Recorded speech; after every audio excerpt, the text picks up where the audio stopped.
Ukraine, and I'm really looking forward to listening from President Zelensky, also getting the news and his feeling of the call with President Trump yesterday.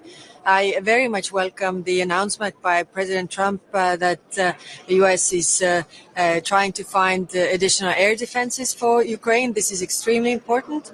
And of course, today we are discussing what more can we do. So for Ukraine, but also for our own defense. For Ukraine, I've proposed initiative to really go with the ones that President Zelensky needs. Ammunition in amount of 5 billion. So we should at least start to have a really concrete step, not only words, but also in deeds, that we are helping Ukraine right now, because the stronger they are on the battlefield, the stronger they are behind the negotiation table. And of course, today we're going to also discuss competitiveness, because it goes hand in hand as well. Our economy is doing. The means from economy also help us to do all the things we have to do, meaning investing more in defense, also helping Ukraine. So this is also a very, very important discussion. And of course, there are other topics. Yesterday we came with the defense white paper. We're going to discuss the elements there. Last summit 2 weeks ago, we discussed already the funding options, but now also the things that we can do together. So looking for a very long day ahead. High Representative, yesterday, Defense Commissioner said that before 2030, Russia could attack a NATO or EU country. What do you say to the critics that say that this is scaremongering? It depends what we do. I mean, the problem with defense is that if we invest enough in defense, if we build our capabilities, then it will also deter aggressors to attack us. If we don't do that, weakness invites aggressor to attack. So that's why we need to do more in order for this not to happen. On your Ukraine initiative, so with every discussion with the member states, the numbers seem to change and rather lower than what you initially proposed. Are you worried that the support on the European level is no longer there for Ukraine? If you listen to the statements of the leaders, then the support is very much there, and that's why it should be also seen in deeds, in numbers, in actual ammunition that Ukraine needs. So I'm really hopeful that we will push this forward. And why is it that 40 billion seem inachievable for so many of the member states? Well, as you know, we proposed the GNI key that takes into account the economy of the country, and some countries have done more, and some countries are bigger economies, which means that the amounts are very big. At the same time, we also know that there are really worries with the budget deficits in most of the European countries, and there are the problems. And now in the rearm initiative, we also have, you know, the rules in place to ease the budget regulations, so it would provide also the member states more opportunities to do more. But still, the questions remain, and of course, for every country, it is the domestic politics, also the understanding of the public, what needs to be done, and that is different in every member state.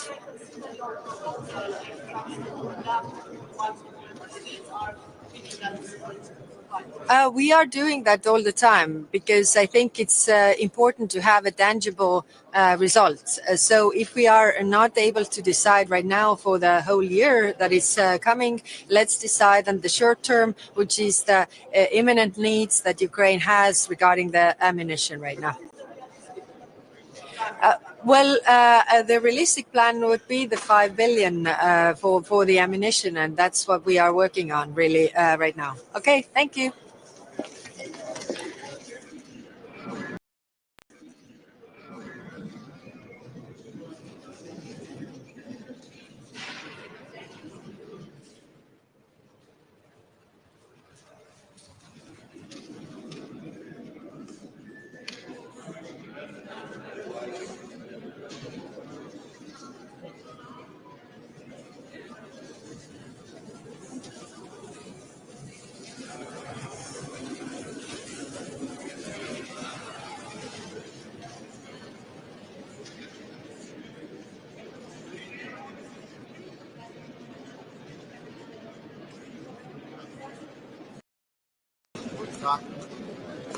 Es sind besondere Zeiten, in denen wir uns treffen. Das merkt man in verschiedenen Konstellationen, aber auch immerhin wieder hier im Europäischen Rat. Und das ist auch richtig so, denn uns fordern eine ganze Reihe von Dingen heraus, insbesondere der russische Angriffskrieg auf die Ukraine. Und deshalb ist es auch richtig, dass das zuallererst hier wieder auf der Agenda steht.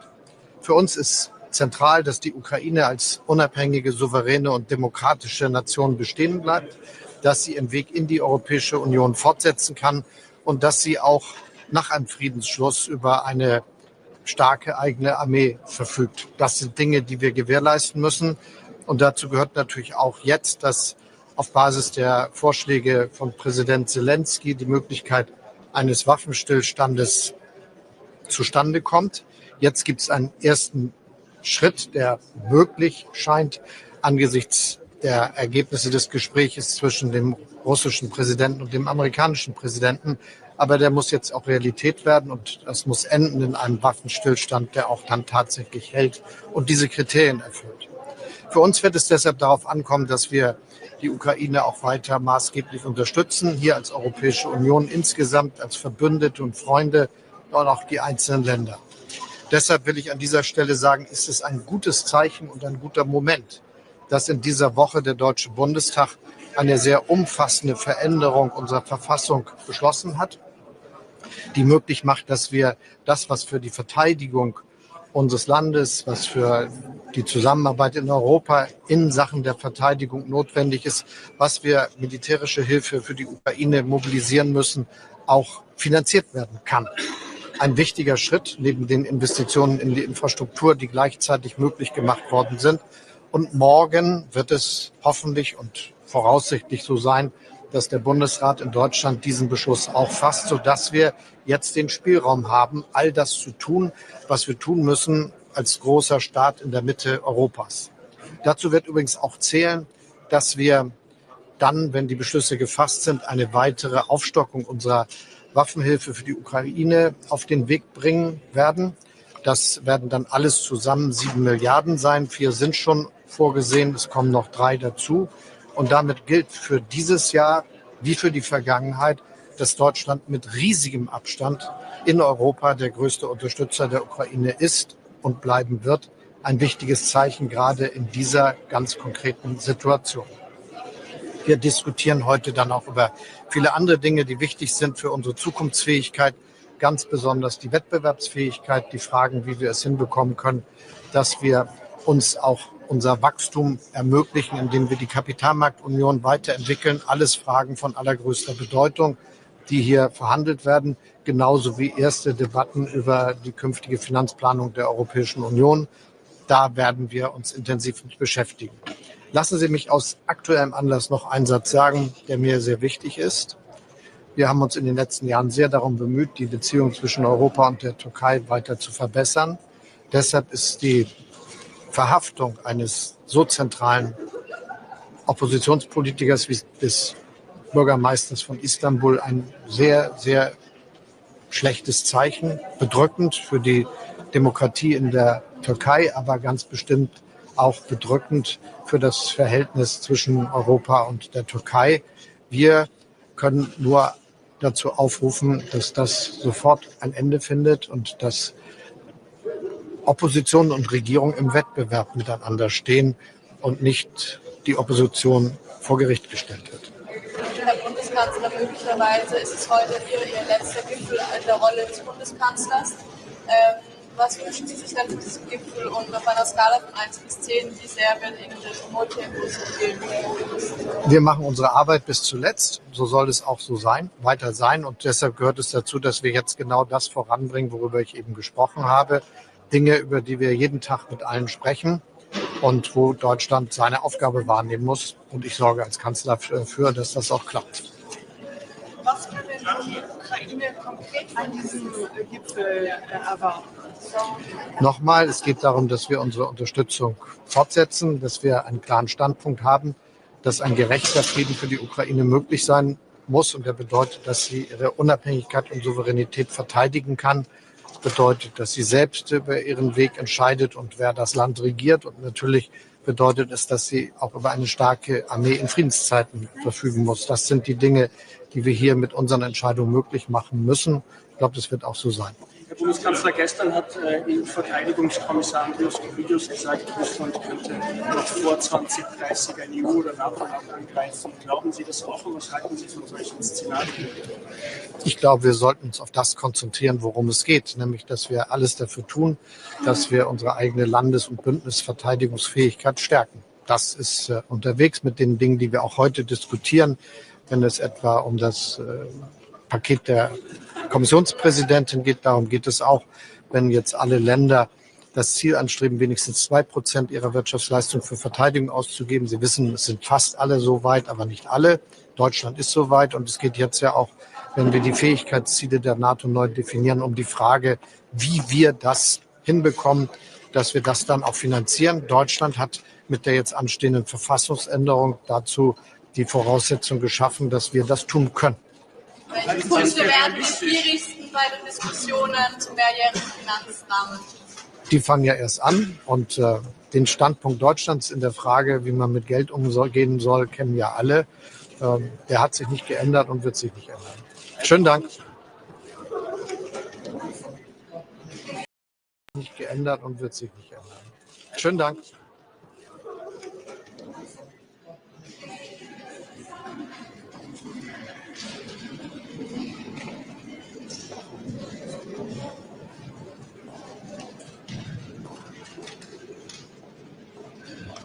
internacional y el otro es el ámbito de la competitividad, ¿no?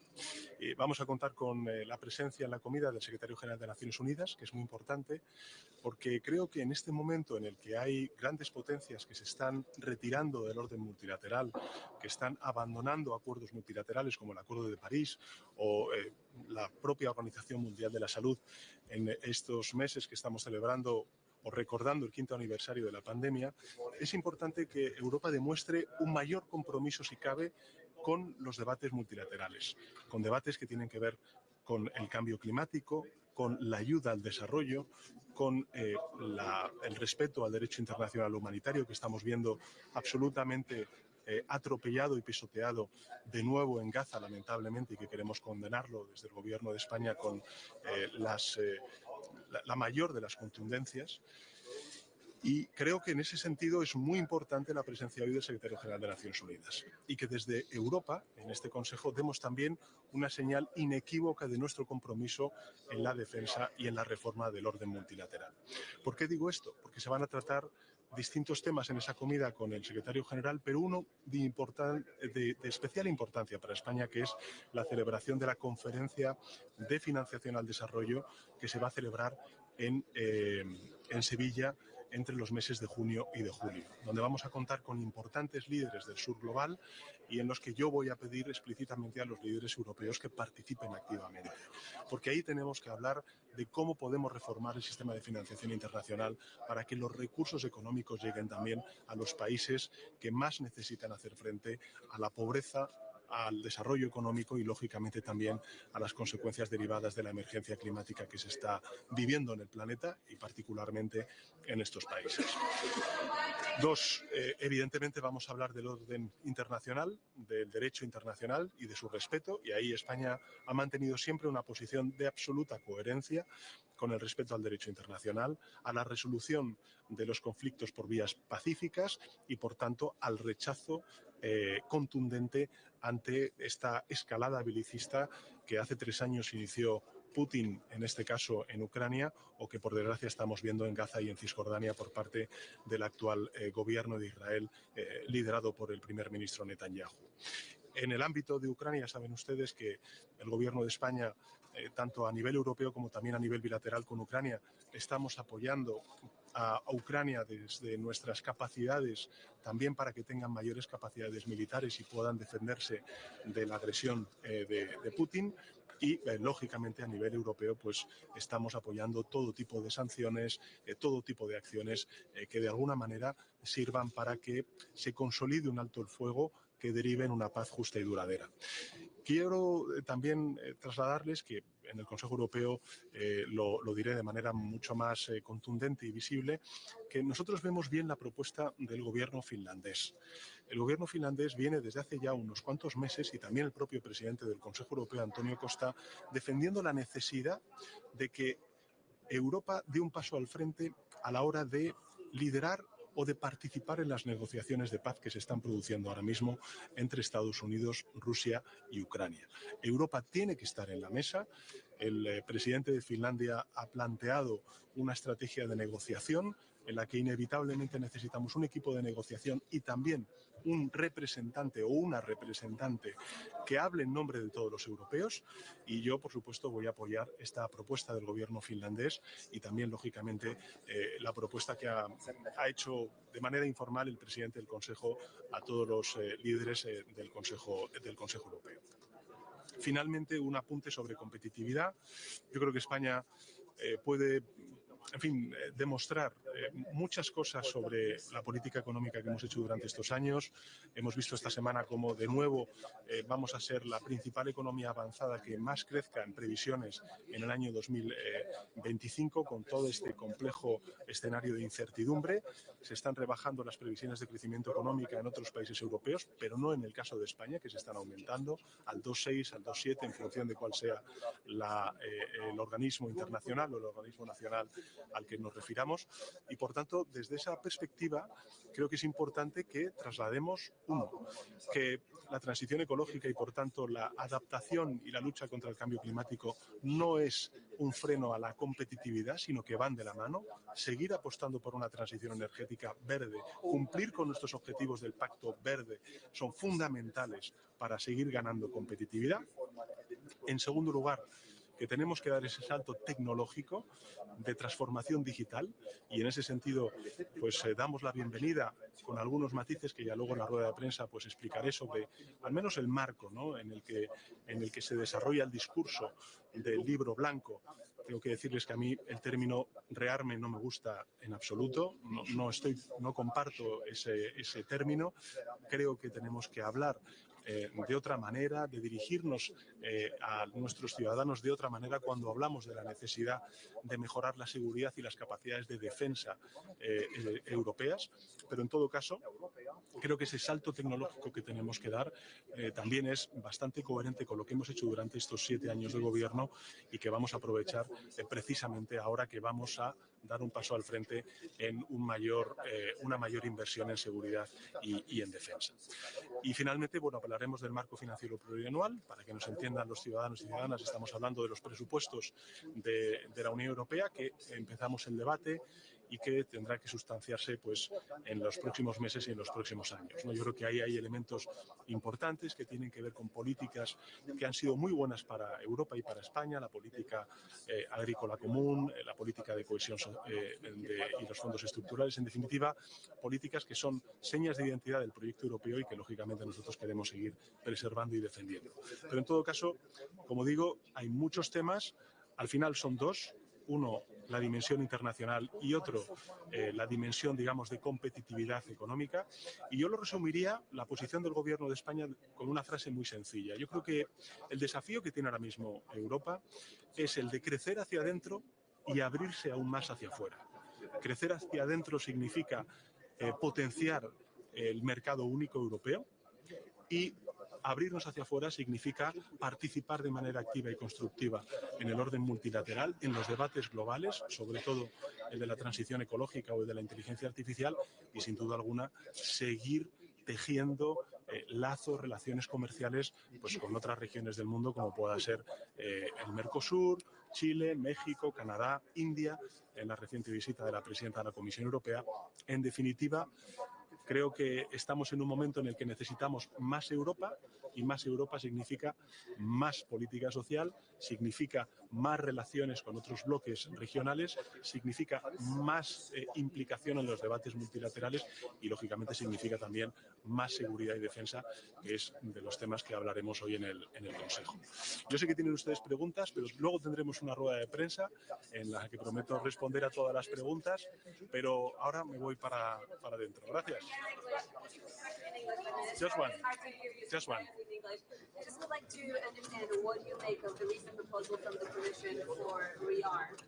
Well, I don't like the term. I don't like the term rearm. I think that the European Union is a project, a political project of soft power, and also we have a duty nowadays with a hard power. But I think it's very, very important to stress our assets when it comes to talk about the soft power. I think this is the issue. This is my objection, my principal objection that I have to this term of rearm. And of course, we're very committed not only to increase our defense expenditure, but also to have this angle of security, because as I always share with my colleagues around the table in the European Council, it is important to take into account that the challenges that we face in the southern neighborhood are a bit different to the ones that the eastern flank face. And this means that we need to strengthen our border controls. This means that we need to strengthen our capabilities to fight against terrorism. This means that we need to strengthen also our capability when it comes to cyber attacks and these hybrid attacks. And these are the things that, of course, we have to take into account when we speak about this new financial instrument, and also when we speak about these fiscal rules capabilities that we will have for the coming years. About Gaza, sir, do you have any new initiative concerning Gaza, speaking about your neighbor? Just, I mean, we've been very, very coherent since the beginning of this war. Not only in Gaza, also in the West Bank, and of course in Ukraine. It is very important that all member states and also the European Union, we stick to the principles of the international rules and also the humanitarian international rules. And this means that we need to condemn with our strongest voice what is happening nowadays in Gaza. And that is why I think it's very important also that we have included in our conclusions the importance of the Arab countries on how do we face the reconstruction of Gaza and how do we move forward for the two-state solution. This is the Spanish position since the beginning of this war, and of course we will work with our Arab colleagues to move forward and to materialize, I think, a very fair goal for the Palestinians, which means to have its own state. Thank you very much. Thank you very much.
Good morning. First of all, fairly extensive agenda today on a whole range of issues. First of all, in terms of an update on the current situation vis-a-vis talks to enable a substantive ceasefire leading to a fair and lasting and sustainable peace. We've also worked on the wording in relation to the war in Gaza, deploring the shocking bombing that has occurred over the last 48 hours, leading to the deaths of so many innocent people. And these statements yesterday from Israeli leaders, particularly in terms of Minister Katz, seem to me to amount to collective punishment of the Palestinians within Gaza. It is quite shocking. It needs to stop.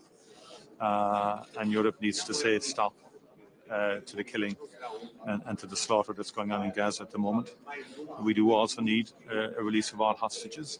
And we need to move very quickly to phase 2 of the ceasefire, which was originally agreed and which should be complied with. There will also be discussions on competitiveness, and Ireland strongly favours expanding and strengthening the single market. Europe needs to work on what it can control to make Europe more competitive, particularly then also working on getting energy prices down, more investment in grid infrastructure across Europe, and that is important for European competitiveness, but also for European consumers and citizens. On defence, the white paper, I think, is a significant document. It will need further, obviously, discussion and reflection.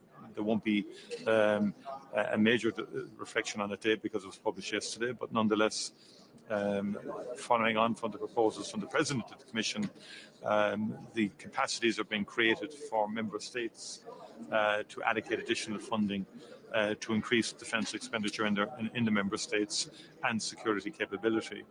And we've been supportive of the measures that the President has announced, the President of the Commission has announced. There are a lot of issues around procurement capacities within Europe and the capacity of the European defence industry to respond to this increased expenditure. And then on the broader economic front, obviously Europe will await what happens on April the 2nd in terms of any US decisions around tariffs. And Europe will give a bit of time to have a comprehensive response to that. Our view is that Europe has to be strategic in its response, and particularly where we enjoy surpluses and so on. So we need to put, but again, the wise thing to do is to await full presentation from the US on April the 2nd, and then comprehensively respond. Sorry? There's some expectation that Ireland may have to provide up to at least €1 billion in support of the Ukraine in non-military aid. Is that your expectation? Not today, no. I mean, that's not on the agenda today. I think you're probably referring to the proposal from the High Representative Kaya, but I don't think that's for decision today, and there hasn't been agreement on that. I think what's on the table right now is essentially what was agreed by the members in respect of the Commission President's proposals and recommendations. No, other proposals may come downstream.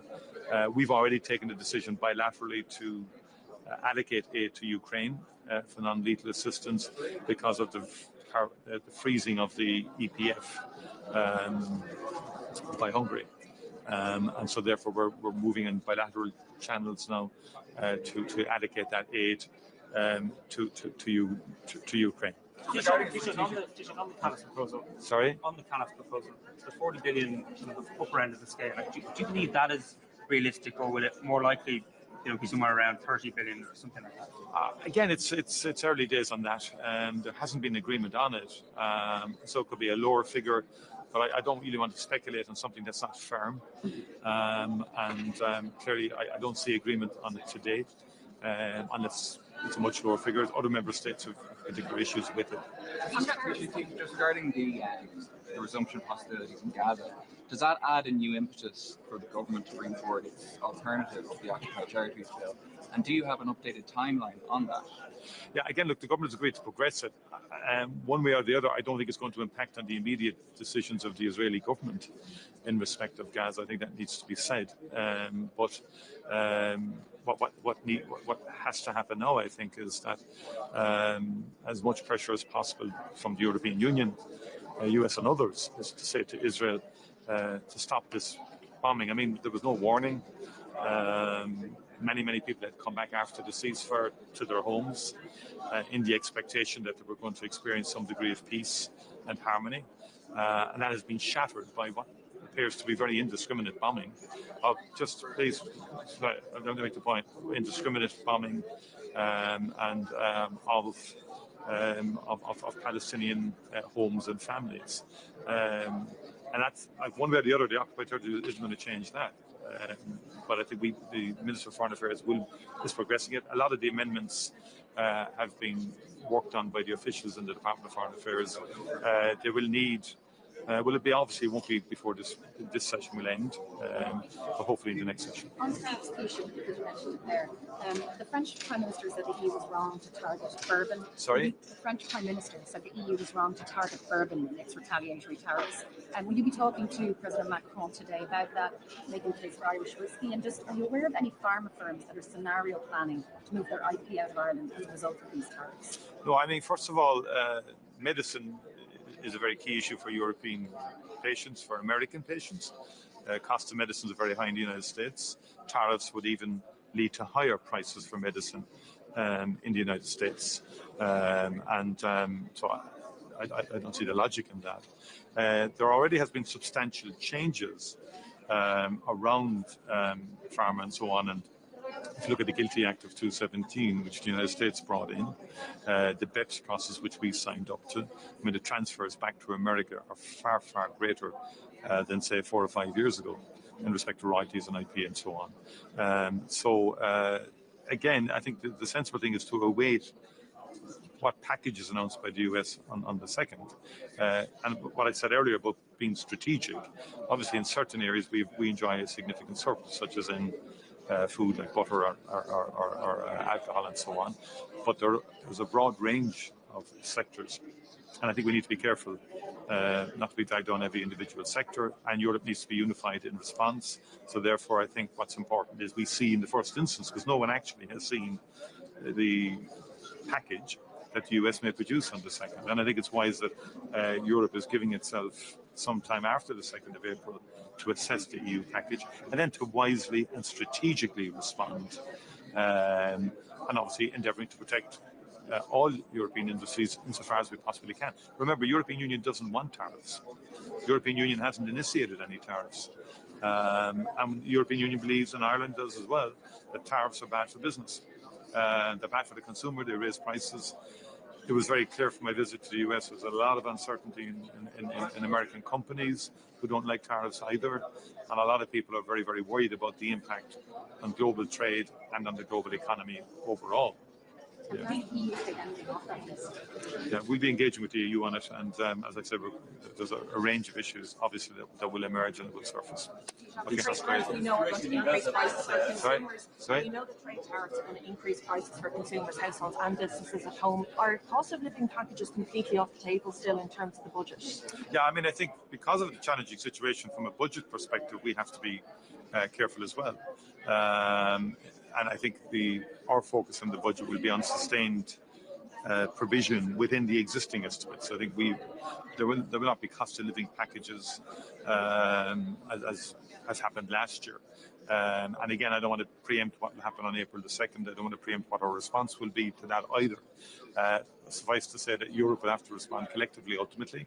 The Commission has exclusive competency on trade, but it has opened up for a public consultation. We've said to companies to make your submissions to that public consultation process. There will also be consultation between ourselves as governments and the Commission, and talking to other governments as well in respect of any tariff scenarios that may play out.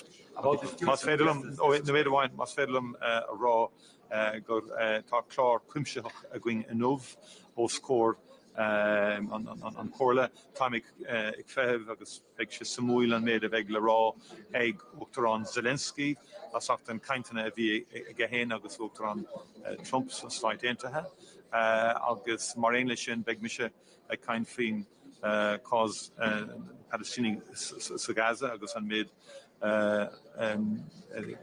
Damáiste agus is dochret inis an méid atá ag tarlúán an méid lení tá ag fáil bháis daoine bhacánta tá ag fáil bháis stochrete agus tá sé go thuúfásach ar fad agus caithimid stop a chuir leis tá ag Israel stop a chuir leis an Bámáil agus Gafrad agus an Foréigean agus clí leis an Foréigean stoppe. Mar aon lei sin míad ag caint faoi cuasaí Gallagher go háirithe ag éirigh praissanna go háir under íslú agus níos mó dhéanamh ó thaobh on market capital union mar Directo agus salon ela a bheith fi capital going agus tarifs agus gapin efficient is federation of Hortotonia.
Estamos em direto, não é?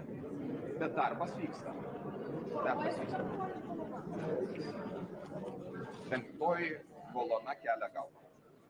Bom, muito bom dia. Queria, no arranque desta reunião do Conselho, transmitir-vos que se trata de uma reunião muito importante, na qual teremos a oportunidade, mais uma vez, de reiterar o apoio da União Europeia à Ucrânia, de o fazer no da União Europeia como um todo e de cada um dos seus Estados-membros na área da defesa, projetando investimentos nos próximos anos que, de alguma maneira, são também uma ligação com o ponto principal da agenda, que é a competitividade e a alavancagem do nosso mercado interno. Efetivamente, a indústria da defesa terá também aí um papel principal, porquanto, como tenho já dito noutras ocasiões, nós devemos encarar este reforço do investimento como isso mesmo, como um investimento e não apenas como um aumento da despesa. Isto significa ter mais atividade económica, ter mais capacidade de inovação, de investigação, de criação científica, de desenvolvimento tecnológico, de criação de indústria, de emprego qualificado tecnológico, de criação de indústria, de emprego qualificado e, obviamente, depois também de trocas comerciais, que a Europa e os seus Estados possam uns aos outros, com isso logrando alcançar mais autonomia, mais capacidade interna no nosso mercado. Do ponto de vista económico, teremos ocasião mais uma vez no nosso mercado.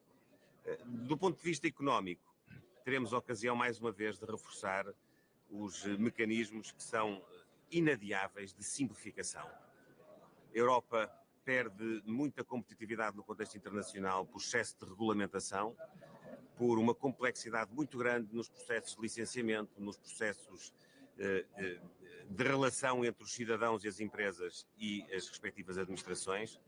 E isso é hoje um ponto consensual à volta da mesa do Conselho, mas que tem que ser concretizado em decisões, a começar nas próprias instâncias europeias. Ainda ontem tive a ocasião de dizer no Parlamento Português, nós precisamos de retirar complexidade quando transpomos para a ordem jurídica interna muitos dos instrumentos legislativos europeus.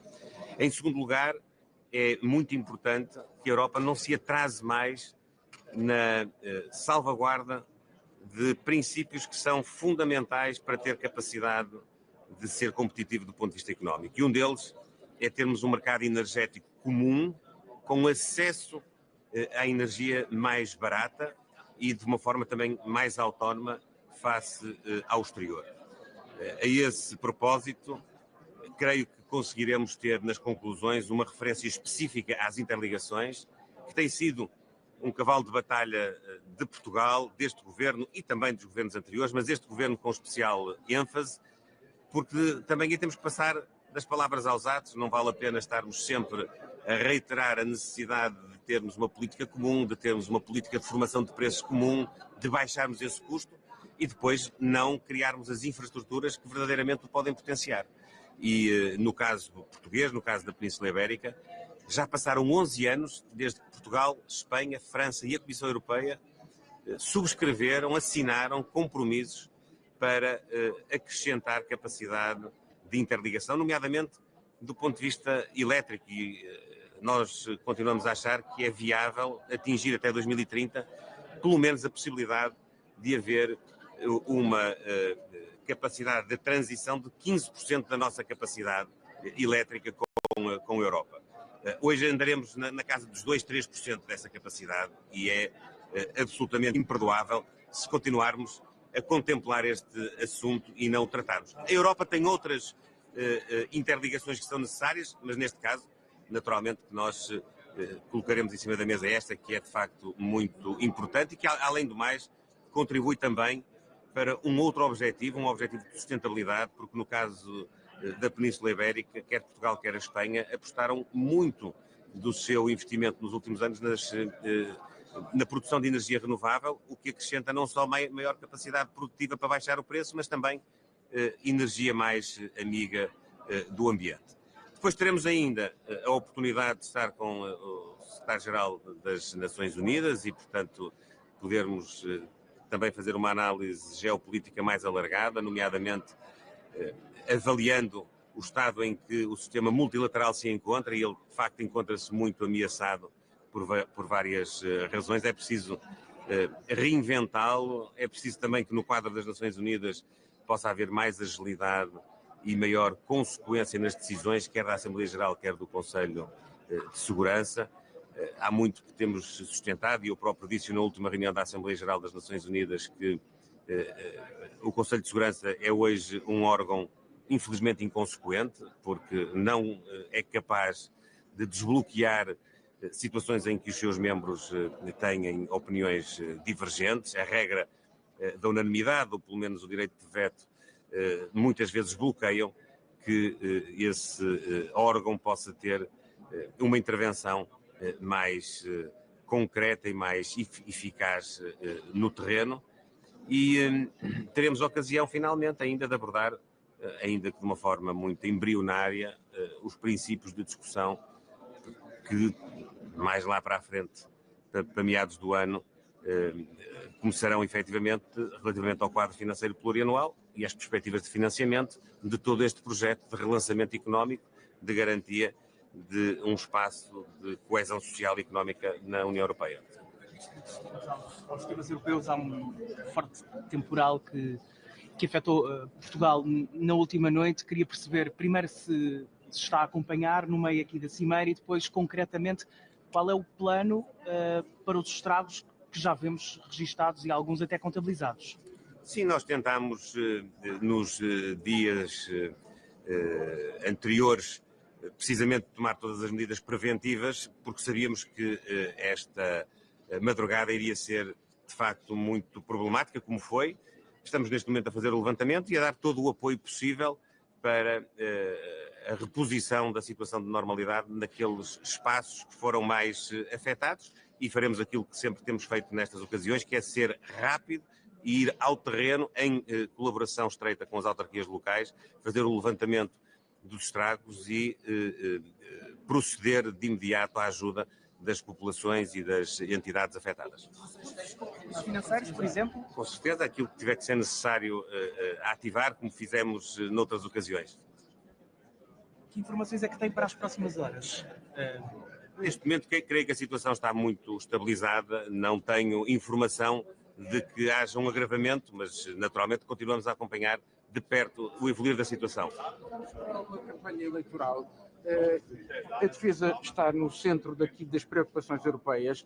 É equacionável retomar o serviço militar obrigatório? Neste momento, não. Em relação à Ucrânia e ao apoio à Ucrânia, já tem uma ideia de quanto é que Portugal vai contribuir? São 300 milhões, 600 milhões? Já falou com o Partido Socialista? Nós temos uma responsabilidade relativamente ao apoio à Ucrânia que dimana de um acordo que estabelecemos bilateral de cooperação no âmbito militar, no âmbito económico, e que o ano passado envolveu uma despesa à volta de 221 milhões de euros, e este ano temos uma responsabilidade inicial mais ou menos similar. Claro que a evolução no terreno, os compromissos que nós temos assumido, quer no âmbito da União Europeia, quer no âmbito da NATO, quer no âmbito até de iniciativas que extravasam esses âmbitos, podem fazer aumentar essa comparticipação. Nós teremos sempre de compaginar isso com aquilo que está acontecendo no terreno. É nossa convicção que se os processos de cessar-fogo, de caminho para uma situação de paz forem avançando, teremos até de realocar talvez as verbas que tínhamos para o apoio militar para outro tipo de apoio. Estamos disponíveis para colaborar no âmbito da União Europeia e também no âmbito bilateral. 600 milhões é um valor tangível? Neste momento não há razão nenhuma para estar a especular na base desse valor. O que há é um compromisso que nós temos assumido de apoio político, militar e humanitário, e que estamos a cumprir dentro daquilo que é a nossa possibilidade, que não é inesgotada, como sabemos, e obviamente que estamos também a contribuir para aquilo que se pode projetar do ponto de vista futuro, em termos de manutenção da paz, de garantias de segurança e, eventualmente, já de um processo de reconstrução do país. Não se quer já comprometer, talvez porque este possa ser o seu último Conselho Europeu? Não é por isso, porque tenho a convicção que não será o último. Será naturalmente mais um no meio de muitos que ainda terei ocasião de partilhar com os meus colegas chefes de Estado e de Governo da União Europeia. Mas sobretudo porque nós teremos de ter não só sentido de responsabilidade, como uma quantificação do nosso apoio que seja realista e que seja compaginável com decisões concretas. Potencial de despedida? Não há, seguramente que não. Muito obrigado, bom trabalho.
Е редовен, ще се разглеждат важни и чувствителни теми, разбира се, с позициите на страните членки. Няма изненадващи предложения или неща, които будат притеснение или въпрос на дискусия.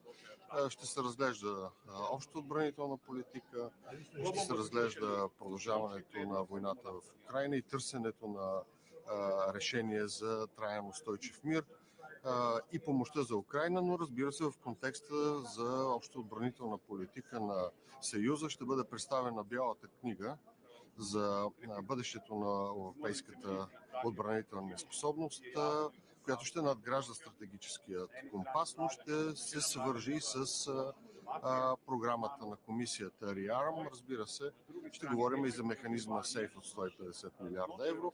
Нашата позиция, знаете, че България трябва да развива своята отбранителна индустрия в посока да бъдем не просто част от общия европейски отбранителен пазар, но да бъдем и нетен износител, а не просто вносител. Вечерта ще. За българин чувствителна тема, първо съболезнование. Неприятен инцидент. Ние сме отправили запитване за изясняване на случая към държавата Израел. Външният министър Георгиев е имал разговор със своя колега. Имаме уверенията, че на това място по това време не е имало удари от страна на Израел от нито един от домейните. Продължаваме изясняването, защото за нас е важно да е ясна картината и да има поемане и на отговорност. Настояваме да се изясни случая. България от най-големите поддръжници на Израел в Европейския съюз. Ще променим ли позицията си? Вие знаете, че България беше жертва на терористичните удари от Хамас, така че нашата позиция е принципа от много години.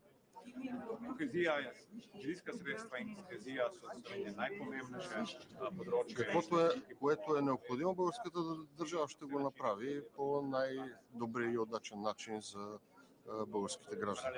Господин премиер, моля два важни въпроса. Къде ще търсите подкрепа и мнозинство? Първо, за приемане на бюджета. Второ, най-важната тема за еврото. Към кого се обръщате за мнозинство? Вижте, политическите правила казват, че когато има мнозинство, то излъчва изпълнителна власт. А изпълнителната власт се крепи на мнозинството, както при избора си, така и при осъществяване на основни политически приоритети. А политическата логика в момента казва, че ние имаме това мнозинство. Аз онзи ден имах разговор с коалиционните партньори, с колегите, които са подписали споразумението за осигуряване на парламентарното мнозинство от ДПС. Имам пълната гаранция, че те ще ни подкрепят в политиките, както и по отношение приемането на бюджета. Това е на въпроса ви за бюджета. Мисля, че тази седмица този процес ще приключи. Иначе подкрепата за еврото ще бъде там, където хората припознават европейското бъдеще на България като единствената рационална, смислена и правилна посока за развитието на България като суверенна и просперираща държава. Господин премиер, разрешете да ви върна назад. Тези дни имахте разговор с Роберта Мецола и българските власти са помолени да се грижат за сигурността на европейските служители в България. Какво означава това? Има сигнали, че се готвят нападения срещу тях, че са застрашени или нещо друго? Не, председателя на Европейския парламент изрази загриженост за вандалските прояви върху сградата на Европейския парламент и Европейската комисия, като ние давахме гаранции за това, че в България върховенството на правото ще бъде по най-правилният начин, ще гарантира както правилното отношение към европейската институция, така и необходимата санкция към извършителите, съобразно стандартите на правата държава. Ще имате ли разговори за еврозоната? И с кого? Да, ще имаме разговори. Ние всеки път говорим по тази тема, защото ние очакваме положителния конвергентен доклад през май-юни. Кои инструменти, които Еврокомисията предлага в Бялата книга, ще се възползва България? Очевидно това с прехвърлянето на средства от плана за възстановяване и устойчивост няма да стане. Докато едно нещо не получи твърдо не, вероятността да стане не е малка. От друга страна, днес ще разглеждаме и многогодишната финансова рамка. Нашата позиция, както на немалка част от страните, които разчитат на кохезионната политика, е да се запази както обща земеделска политика, така и кохезионната политика, така и политиката свързана с фондовете по вътрешна сигурност, като ние ще настояваме да се запази досегашния модел на споделена отговорност при управлението и гъвкавост на тези инструменти. Господин премиер, вчера стана ясно, че... Господин премиер, много ви моля, позволявам си да бъда настоятелна. На кои точно политически сили разчитате за подкрепа за еврото? Моля ви имената им. Разчитаме на тези, които са заявили, че ще подкрепят еврото. Ние знаем кои няма да подкрепят еврото. Това са Възраждане, Меч, предполагам, Величие. всички останали се надявам, както и до сега са изразявали своята проевропейска ориентация, така да го покажат и с гласуването на бюджета, да го покажат и с всички действия, които гарантират устойчивост на публичните финанси от една страна, но и устойчивост на редовното управление. Господин премиер, вчера стана ясно, че страните членки, така казаха поне, че ще трябва да изготвят свои национални планове за инвестиции в отбраната. Какво смята да направи България? Има ли вече разговори в тази насока? България изготвя своя план. На закрито заседание бяха приети някои неща, за които не мога да говоря в момента, но ние сме готови и най-вече въпроси, които са свързани с развитието на отбранителната индустрия и способностите в контекста на общата европейска политика и общия европейски отбранителен пазар. Ще се възползваме ли от този нов инструмент СЕЙФ, за който споменах? Мисля, че проактивно ще се възползваме от всички възможни финансови инструменти, но най-вече трябва да структурираме по-добрата координация между отделните предприятия, публични и частни, в българската военно-отбранителна индустрия. Калас иска отвояване на помощта за Украйна. Ние на каква позиция сме? Нашата позиция е непроменена. Ние сме помагали в Украйна и разглеждаме възможностите нашата помощ да бъде така наречената in-kind помощ, но базирайки се на доброволността на предложението на Калас. Благодаря.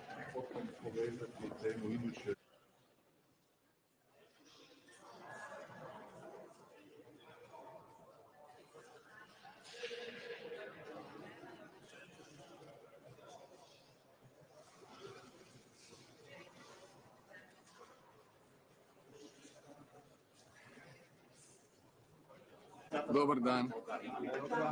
Kako ste? Dobro, sve ok. Je li izgledamo ok? To je najvažnije. Možemo? Evo da ja kažem par riječi. Može, pardon. Dobar dan. Hoću. Tu ste svi, nisam još ništa rekao. Evo, sad je ok. Može? Evo, danas je redovito Europsko vijeće u ožujku posvećeno zaista nizu tema od velike važnosti za naše građane, za naše gospodarstvo, za našu sigurnost. Prva tema bit će naravno Ukrajina i razgovor sa predsjednikom Zelenski koji će nam se javiti video vezom iz Kijeva. Raspravit ćemo daljnje mogućnosti potpore Ukrajini, a jednako tako čuti neposredno kako su prošli ovi razgovori sa predsjednikom Trumpom i koji su sljedeći koraci u vezi primirja i eventualnog mirovnog plana. Raspravljat ćemo o situaciji na Bliskom istoku, potom ćemo razgovarati o kapitalnoj temi, a to je konkurentnost, europsko gospodarstvo, naravno za koristi hrvatskog gospodarstva, potom povezati temu iduće višegodišnje financijske perspektive 28-34, gdje će biti ključ povezati upravo mjere koje jačaju konkurentnost gospodarstva sa kohezijskom politikom koja omogućava državama članicama koje su kasnije ušle u Europsku uniju da ulove korak sa onima razvijenima, upravo ono što Hrvatska radi. Imat ćemo i Euro Summit, tako da uz razgovore sa glavnim tajnikom Ujedinjenih naroda ovo današnje vijeće i uz politiku migracija, oceana i drugih pitanja predstavlja šansu da raspravimo sve ono što je najvažnije. Sigurno ćemo spomenuti situaciju na jugoistoku Europe, u Bosni i Hercegovini posebno. Hrvatska je tu zainteresirana za stabilnost, pa ćemo skrenuti pozornost našim kolegama na zbivanja. Evo, to je ukratko sve i imali smo EPP Summit, sve je prošlo dobro. Hoće li Hrvatska koristiti escape clause za obranu, a da pritom ne ulaže u minus? Ili može bez ulaska? Mi ćemo sada, nakon što je to objavljeno u ovoj bijeloj knjizi koju je jučer usvojila komisija, ja sam se sastao sa gospodinom Kubiliusom, smisao tih mjera, kao što ih je najavila ona u svom pismu na prošlom posebnom vijeću predsjednica komisije, da omogućimo veća ulaganja u obrambenu politiku, u vojsku, za naše izdvajanja koja su kod nas itekako narasla u proteklih nekoliko godina, a da to ne utječe na one temeljne kriterije iz pakta o rastu i stabilnosti i na taj način ostanemo fiskalno itekako solidni, što se naravno reflektira onda i ocjenama Agencija za kreditni rejting. Mi ćemo na razini vlade provesti raspravu, vidjeti što nam točno treba, koliko nam treba, na koji način to iskoristiti dalje. Imamo 1-2 mjeseca za te odluke, tako da ako budemo išli u to, a odlučili smo se više investirati u obranu, kada izračunamo da nam je potrebno, možemo koristiti tu klauzulu. Well, we are following carefully what is going on. We have understood that there was a clear violation immediately also on the energy infrastructure, and we hope for Russia on Ukraine that we have seen all the news that we have and the aggression of Russia on Ukraine that we have seen and condemned over the last 3 years. Can you believe Putin? I'm sorry? Can you believe Putin?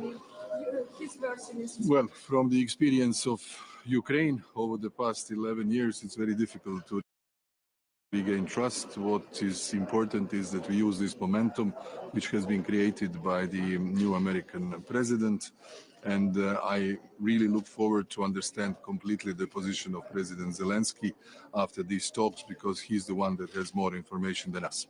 Thank you. Izvinite, predsjednik Srbije, kako se vama čini europska strategija o tome da se Ukrajina i dalje naoružava? Nije li to u suprotnosti s onim što Putin želi kao jedan od uvjeta za primirje? Naravno, pa pozicija Rusije je da se Ukrajina ostavi na malom oružju i lakom naoružanju. Dakle, to nije sporno, to on govori već godinama. Dakle, nema NATO-a, nema oružja, demilitarizacija, gotovo praktički slabljenje do mjere da bi Ukrajina postala lak plijen. Mi smatramo da Ukrajina može opstati samo ako je snažna, ako jača svoje obrambene sposobnosti, a to se već radi protekle 3 godine do mjere koja je bez presedana, barem što se ja sjećam, ne sjećam se da jedna zemlja dobila ovoliko potpore i političke, i ekonomske, i financijske, i vojne, kako bi mogla opstati. Dakle, ta pozicija sigurno se razlikuje od onoga što čujemo iz Moskve. Jer postoji opasnost da EU od zanemarivanja Zapadnog Balkana od strane EU zbog drugih događaja po svijetu ne vidimo baš neko angažiranje, situacija nije baš najstabilnija u Bosni i u Srbiji. Točno, ja sam odlučio danas u jednom trenutku iskoristiti ovo vijeće da skrenem pozornost. Moramo pratiti situaciju na jugoistoku Europe, na stabilnost prije svega Bosne i Hercegovine, situaciju u Srbiji, nastojati privući pozornost lidera, jer realno toliko se stvari zbiva trenutno globalno, od nastojanja za postizanjem primirja u Ukrajini, pa do rješavanja problema na Bliskom istoku, pa do migracija, pa do strateških velikih odluka, tektonskih u biti odluka kada je riječ o izdvajanjima za obranu, fokusiranosti na gospodarstvo. Vrijeme je da se jedan dio te pozornosti fokusira i na područje koje se pokazalo vrlo zapaljivim proteklih 35 godina. Komentarišete memorandum? Molim? Da. Mislim da je dobra. Oni su, dakle, nevezano od ove zadnje situacije, dakle, promjene administracije u Americi, dakle, u onom pismu misije koje predsjednica komisije daje svojim povjerenicima, ona je Kubiliusa i zadužila da u prvih 100 dana producira ovakvu bijelu knjigu o europskoj obrani. Ona se dugo očekivala. Smatramo da je ona dobra. Vidjeli smo i taj neki srednjoročni karakter, vidjeli smo element potpore Ukrajini, vidjeli smo element potpore ulaganja, vidjeli smo ovaj element te nacionalne klauzule, iznimke kada se računa deficit i naravno partnerstva sa onima koji žele zajednički ući u proces nabave. Dakle, najvažniji zajednički element je zajednička nabava gdje se nabavlja više i povoljnije. Upravo ta fragmentiranost europskih vojski i obrambenih sustava jedan od ključnih problema. Trebamo više kohezije, trebamo strateške sposobnosti i moramo dovesti Europu da može brinuti sama o svojoj sigurnosti. To je u biti bit toga papira i to je bit cijele rasprave o obrani. Evo ga, hvala vam puno, vidimo se. Pardon. Dakle, Aleksandar Vučić je jučer rekao da je memorandum između Albanije, Kosova i Hrvatske kršenje subregionalnog sporazuma i da je uveren da NATO tome nije bio obavešten, kaže o tome razgovarao sa Rutijom. Kako je vaš komentar? Pa dobro, ja se nadam da će barem neko uzeti 5 minuta pa da pročita taj tekst. To su uobičajeni sporazumi na razini ministara, kada se radi suradnja. Mislim da smo mi tu, s obzirom na bilateralnu suradnju koju imamo i sa Albanijom i sa Kosovom, bili u poziciji da napravimo jedan takav dokument koji u biti pomaže napore njihove i u reformama, i za razmjena iskustava, i zajednička suradnja. On nije nikakvog neprijateljskog karaktera, tako da ja razumijem da se treba sad tražiti probleme negdje dalje, ali u ovom tekstu ih nema i Hrvatska i ove dvije zemlje su to donijele na temelju svojih odluka i svojih procjena i zato ne trebaju nikoga pitati, ni Srbiju, a ni NATO. Hvala, vidimo se.